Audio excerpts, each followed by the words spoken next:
Ve yanım deyişimiz yani Ramazan ayının içinde yine bir şeyle bir gece ve o da yankı ağdan Kadir gecemiz. Kadir gecenin üstündeki ahmiyeti var da Allah Teala ayrı bir neme sure indir ya. 5 ayetten ibaret Kadir suresi. Kadir suresi. Kur'an-ı Kerim'in 97. suresi. Euzu billahi mineşşeytanirracim. Bismillahirrahmanirrahim. İnna enzelnahu fi leyletil kadr. Ve ma adrake ma leyletil kadr. Leyletul kadri hayrun min elfi şehr. Tenezzelul melâiketu ve ruhu fîhâ biizni rabbihim min kulli emr. Selamun hiye hatta metla'il fecr. Allah Teala diye Rahman ve Rahim Allah'ın adı bilen, Rahman ve Rahim olan Allah'ın adı bilen biz onu Kur'an'ı Kadir gecesinde indirdik. Sen Kadir gecesinin nimetini ne edip bilecek? Kadir gecesi 1000 aydan hayırlıdır. Ol gecede perişteler ve ruh, Cebrail, Rabbinin ruhsadı bilen özlerine tavşırılan işleri berca etmek için inerler. Ol gecede dan ettiyança sağlık, salamatlık bolur. Deyip Allah Teala neyme? Kadir suresinde aydiye.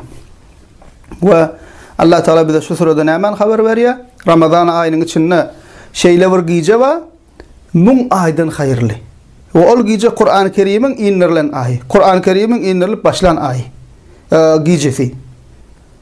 Ol hem Kadir gece. Dine Ramazan ayında var.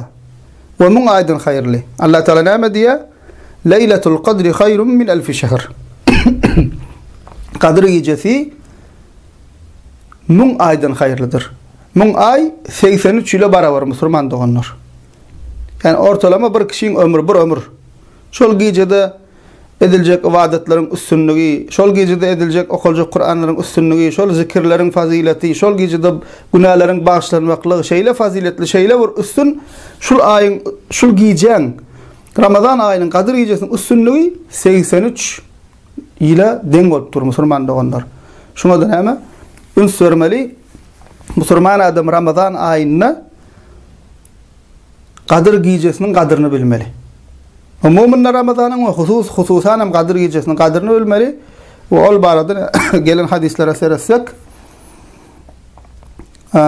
Ebu Hureyre radıyallahu anh'tan rivayet ediliyor. Hadis Ebu Hureyre radıyallahu anhu قال Resulullah sallallahu aleyhi ve sellem آتاكم رمضان شهر مبارك فرض الله عز وجل عليكم صيامه تفتح فيه أبواب السماء وتغلق فيه أبواب الجحيم وتغل فيه مردة الشياطين لله فيه ليلة خير من ألف شهر من حرم خيرها فقد حرم رواه النسائي وأحمد. أو نسائي وأحمد تجد شاب حديث هيدا سمذال أبو هريرة رضي الله عنه رواية أدليا في خمر صلى الله عليه وسلم أيديا سيدا مبارك آي size mübarek ay bolan Ramazan ayı geldi. Allah Teala size bu ayda roza tutmak farz kıldı. Bu ayda göklerin, cennetin kapıları açılır. Dozahın kapıları yapılır. Ve şeytanların has azgınları zincirlenir. Bu ayda Allah'ın bir gecesi vardır. Ol 1000 aydan hayırlıdır. Ol gecenin hayrından mahrum bolan adam mahrum adamdır. Nahilekke faziletli, nahilekke ahmiyetli gece.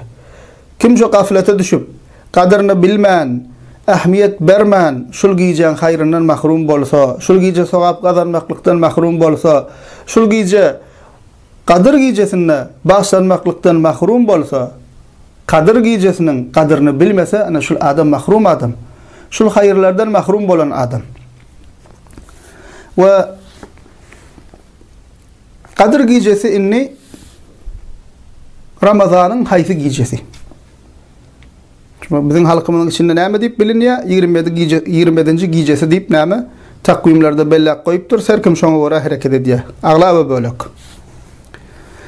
Ramazan ayı Müslüman doğanlar, Kadir gecesi Müslüman doğanlar, Ramazan ayının son 10 gününün tek gecelerine ütkap duruyor.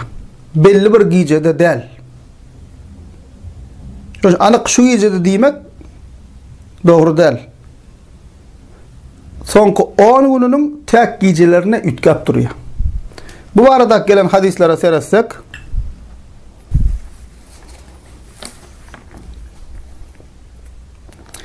عن عائشة رضي الله عنها قالت كان رسول الله صلى الله عليه وسلم يجاور في العشر الأواخر من رمضان ويقول تحروا ليلة القدر في عشر الأواخر من رمضان رواه البخاري ومسلم شوالك أخرج حديث لمض أو قدر gecesinin Ramazan ayının son 10 gününde haber veren hadisler.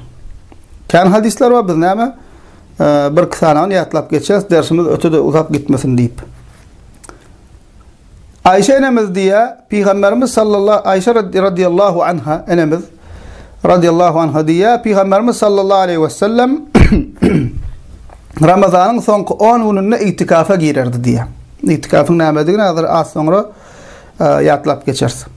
İtikafa girerdi diye ve Kadir gecesini Ramazan ayının son 10 gününde gözlen diyerdi diye.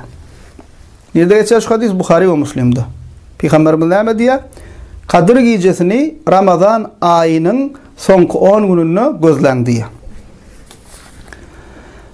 عن عبد الله بن عمر رضي الله عنهما قال قال رسول الله صلى الله عليه وسلم تحينوا ليلة القدر في عشر الأواخر أو قال في 9 الأواخر رواه مسلم. عبد الله بن عمر'dan radıyallahu anhuma rivayet edilen hadiste aytti Peygamberimiz aytti diye.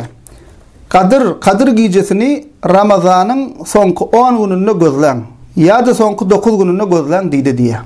Bu da Müslim'de geçiyor. Kadir gecesini Ramazan'ın son 10 gününün tek gecelerine gözlemek barada gelen hadisler.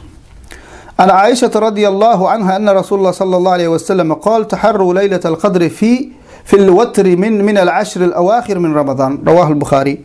Yine Ayşe elemiz radıyallahu anhadan rivayet ediliyor. Peygamberimiz sallallahu aleyhi ve sellem ayıttı diye. Kadir gecesini Ramazan ayının son 10 gününün tek gecelerine gözlen diye. Bundan önce aydan iki hadisimizde ne mediydi? Son 10 gününde gözlen. Şimdi Peygamberimiz sallallahu aleyhi ve sellem hasam açıklayıp aydiya son 10 gününün tek gecelerine gözlen diye Kadir gecesini. عن أبي سعيد الخدري رضي الله عنه قال خاطبنا رسول الله صلى الله عليه وسلم فقال فالتمسوها في عشر الأواخر من كل وتر رواه البخاري ومسلم. Yine de sahabe Ebu Said el-Hudri radıyallahu anh diye Peygamberimiz sallallahu aleyhi ve sellem bize ayıttı diye. Siz onu Kadir gecesini son 10 günün tek gecelerine gözlen dedi diye. Şu da Bukhari ve Müslim'de geçiyor.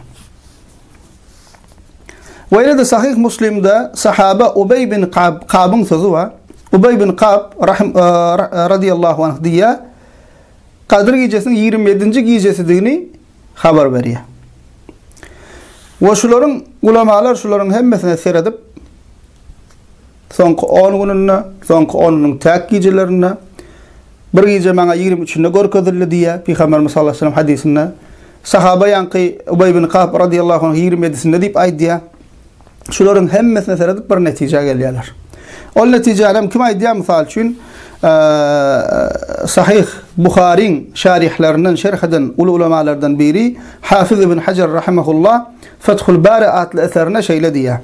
قال الحافظ ابن حجر رحمه الله ليلة القدر منحسرة في رمضان ثم في العشر الآخر منه ثم في أوتاره لا في ليلة منه بعينها وهذا هو الذي يدل عليه مجموع الأخبار الواردة فيها. Diyor ki İbn Hacer rahimahullah Fethul Bari'de Kadir gecesi Ramazan ayındadır. Yani Ramazan ayının içindedir. Sonra Ramazan ayının sonki 10 günündedir diye. Sonra ol 10 günün tek gecelerindedir. Anık belli bir gecede değildir. Kadir gecesi barada gelen ehli haberler bu aydilanlara işaret ediyendir diye. Demek Müslümanlar onlar nahileken Kadir gecesini gözleyecek olsak, Kadir gecesinin vaktini bilecek olsak ne etmeleken? Ramazan ayına Kadir gecesi Ramazan ayının sonki 10 gününde, sonki 10 gününün tek gecelerine, belli bir gecede değil, tek gecelerine ütkap duruyor.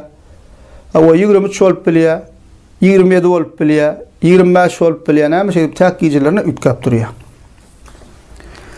Ve Müslümanlar onlar Kadir gecesinin Ramazan ayının sonku 10'unun tek gecelerine gizlenmeklerin hikmeti sebebi näme? Ulamalardan käbiri bunun sebebini aydyp geçipdirler. Şol sebeplerin biri Allah Teala käbir zatların içinde gizlep koyuyor. Ömrün içinde ajalın haçan geleceğini Allah Teala gizlep koydu. Hemişe biz acele tayin bolar yalakka. Allah Teala edip bölen amallarımızın içinden haysinden razı bolacağını gizlep koydu. Çünkü belli bir yerini aytsa beylekiler taşlanacak. İnsanlar dine şonu etmeye çalışacak.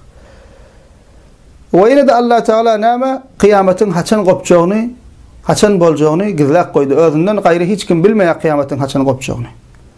O ulamalar diye edil şonun alakka Allah Teala Kadir gecesini Ramazan'ın sonku 10 gününün tek gecelerine gizlep koydu diye. Näme üçin? İnsanlar şol Kadir gecesini tapjak bolup, Kadir gecesine gowuşak bolup köprek ibadet etsinler diýip diye. Eger belli bir şu gece değilse, kalan günler insanlar yatacak, böyle günlerim taşla. Dine Kadir gecesi oturacak, ibadete, kalan gecelerim näme? İbadet etmen geçirecekler. Şoň üçin Allah Teala insanlar köp ibadet etsin diýip, insanlar köp ibadet etsinler diýip Allah Teala näme? Kadir gecesini sonku 10 günüň tek gecelerine näme? Gizlep koydu diye. Unutmalyň doganlar, yine yatlap we gaýtalap aýdýaryn. Nun aydan hayırlı diye Allah Teala Kadir gecesi. Nun aydan hayırlı. 83 ile beraber dedik. Musulman köp gayret etmeli näme şol Kadir gecesini gözläp ibadet bilen istigfar bilen zikir bilen geçirmeye gayret etmeli.